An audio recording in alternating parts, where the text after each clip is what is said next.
several houses suffer serious roof damage. Trees are uprooted or snapped like twigs. Windows shattered over a wide area as debris is hurled around in all directions. For a frightening experience to match any movie, follow the red brick road. It looked like some kind of Wizard of Oz thing. It wasn't so much twirling, it was just going everywhere. There were bricks going everywhere, I could see things hitting the walls, and I was trying to get out of the gate, and we got out, me and my friend, and we were running up, and it was terrifying. The wind was in our face, couldn't breathe. It sounded like a train going by, and it was like, shook the walls. It just went really dark. Me and my friend had to hold on to the railing. It was that windy, and it just went completely black, and then just big dust storms flying around everywhere. Remarkably, only half a dozen people were hurt, suffering minor injuries, though one person was admitted to hospital and later released. Some 150 houses were damaged. Tornadoes are actually not that unusual in the UK. There are about 30 to 40 a year, mostly occurring in rural areas, and they're relatively weak. But for people here, this has been an extraordinary experience.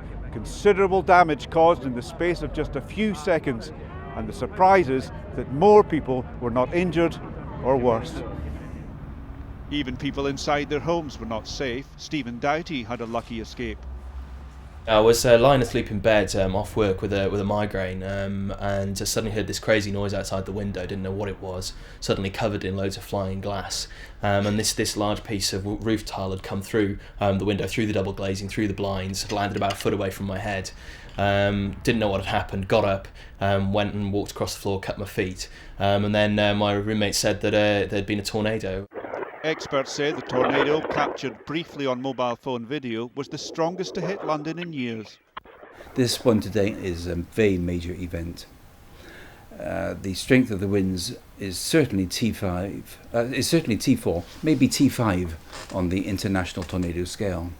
This suggests winds of 130 miles an hour, maybe 140, 150 miles an hour. Now they're counting the cost, with insurance bills estimated to be in the millions. All this as a winter of violent storms is predicted by one newspaper today. It says there'll be winds of up to 100 miles an hour this month. People here may feel they've had their fair share already. Lindsay Taylor, Channel 4 News, North London.